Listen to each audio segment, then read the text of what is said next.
Bem-aventurados os pobres em espírito. Mateus capítulo 5, verso 3.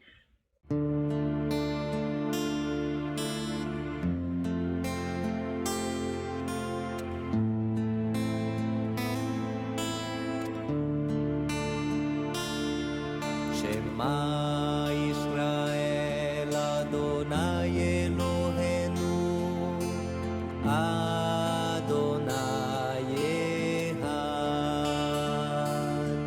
Shema Israel Adonai Eloheinu Adonai Echad. Escuta, Israel, o Senhor é nosso Deus, é o Senhor.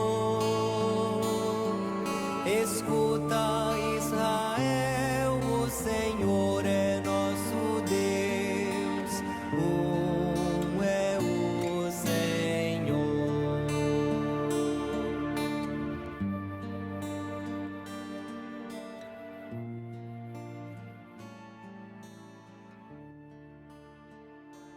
Quando algumas pessoas leem o Sermão do Monte, a primeira e única coisa que vem à cabeça é a palavra ordenança e a sua amiga a palavra obediência. Só que se Jesus ensina que a essência de todas as ordenanças de Deus e o aspecto de toda obediência consistem em amar a Deus e amar o próximo, esse foi o credo que Jesus ensinou, que está lá em Marcos 12 e aparece também em outros evangelhos, então o Sermão do Monte expressa um discipulado incitado pelo amor por Deus e pelo próximo. Em outras palavras, aqueles que amam Deus e o próximo têm uma vida que não é diferente da que Jesus destacou no Sermão do Monte.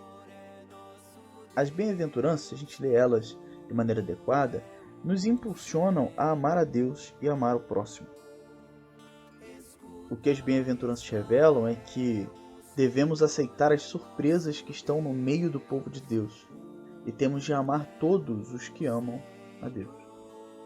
Se fizéssemos parte de uma grande igreja, de uma dessas mega churches, e a gente chegasse cedo no auditório, a gente veria muita gente vindo, chegando, e gente de todo jeito, de toda parte, de todo lugar, com toda perspectiva, com todo tipo de roupa, todo tipo de formação familiar, enfim. Igrejas grandes trazem essas surpresas, porque quanto mais gente diferente, mais diversidade, pelo menos teoricamente. Mesmo numa igreja pequena como a nossa, nós já podemos ver essa diversidade de perspectiva, de condição social, de família, de opinião, enfim. Desde aquilo que nós vemos até aquilo que nós conhecemos quando nos relacionamos mais intimamente. A diversidade é uma realidade no povo de Deus. Parece que é como se Jesus tivesse chegado numa grande igreja, num grande auditório cedo, e tivesse olhado algumas pessoas para depois ensinar aos seus discípulos no Sermão do Monte. E aí, quando ele fala das bem-aventuranças, ele está dizendo que há muitas surpresas no reino de Deus. Em vez de ser um ajuntamento composto por um único tipo de pessoas, de homens justos, de pessoas tementes a Deus, de obedientes à lei, enfim, o reino diverso de Jesus incluía aqueles que tinham chegado na esperança de receber esmolas, pessoas que se encontravam oprimidas pela morte e pela destruição, pessoas que eram consideradas insignificantes por todos. Incluía pessoas cuja vida se baseava em fazer o que era correto. Incluía pessoas que enxergavam as necessidades nos olhos do próximo. Pessoas que tinham um coração pulsante com uma bondade cristalina. Pessoas cuja luta consistia em fazer grupos rivais se reconciliarem. Na mesa de Jesus se sentaram muitas pessoas que estavam maltratadas e feridas por seguirem a Jesus também. Algumas pessoas leem as bem-aventuranças como se fossem a versão de Jesus daquilo que Paulo chamou de fruto do Espírito, quando ele fala do amor, da alegria, da paz, do domínio próprio. Mas não é bem isso que está comunicando para a gente o texto de Mateus capítulo 5. Ao contrário, As bem-aventuranças são uma lista dos tipos de pessoas que encontraram o caminho para ver Jesus, para as pessoas que estavam no reino de Jesus, os tipos de pessoas que amam a Jesus. Não existe um perfil bonito, perfeito, santo das pessoas que amam a Deus. Todo tipo de pessoa foi dotada com a capacidade e a vocacionada a amar a Deus. E nós precisamos, devemos, podemos abraçar essa diversidade. Os cristãos nem sempre fazem o que deveriam fazer. E, por conta disso, ouvimos muitas críticas que apontam para os erros que nós cometemos. Mas também, quando os cristãos seguem a Jesus de maneira adequada, correta, carregam uma incrível demonstração de amor, compaixão e dedicação. Scott McKnight, autor do devocional, nesse capítulo de hoje, ele menciona os seus alunos na North Park University, onde ele dá aula, leciona, enfim, e ele cita o exemplo que muitos dos alunos dele têm se engajado na conscientização de pessoas em situação de falta de moradia, pessoas sem teto, porque essa é uma realidade muito presente em Chicago, que é a região onde eles estão. Ele conta, por exemplo, que seus alunos regularmente ministram cultos, dão aulas, fazem trabalhos sociais com as pessoas sem teto daquela região. Uma noite por ano, inclusive, eles chegam a dormir com eles para manifestar solidariedade, para estar junto, para apoiar, enfim. Na realidade dele, na cidade de Chicago, amar o próximo leva facilmente a amar os que não têm moradia. Nem todos são chamados para exercer um ministério pessoal com sem teto, mas uma expressão parcial do credo de Jesus que a gente vem tanto enfatizando nesses devocionais consiste em amar os que levam misericórdia às pessoas necessitadas. Jesus amava os que amavam o próximo e os convocava pelas boas obras que praticavam. Ele abençoava aqueles que choravam pelo próximo, os que mostravam misericórdia pelos necessitados e os que trabalhavam pela paz no contexto local em que estavam inseridos.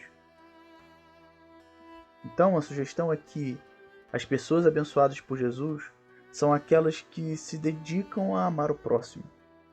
Ele abençoa os que vivem segundo o credo de Jesus. Como amar o próximo na nossa cidade, em São José dos Campos? Quais as realidades que nos interpelam no nosso contexto municipal, estadual e nacional? Quais as realidades que nos convocam a amar o próximo, a se fazer próximo dos necessitados? Eu quero te fazer um convite de você acompanhar uma organização que tem atuado no nosso país, que se chama Aliança Evangélica Brasileira. Em todas as situações de catástrofe que têm acontecido no nosso país nos últimos anos, eles têm se engajado e trabalhado com o voluntariado, em parceria com as igrejas da região. Então te convido a acompanhar o trabalho deles e acompanhar também iniciativas da nossa cidade em São José dos Campos. E amar essas pessoas que têm dedicado a vida a cuidar dos necessitados.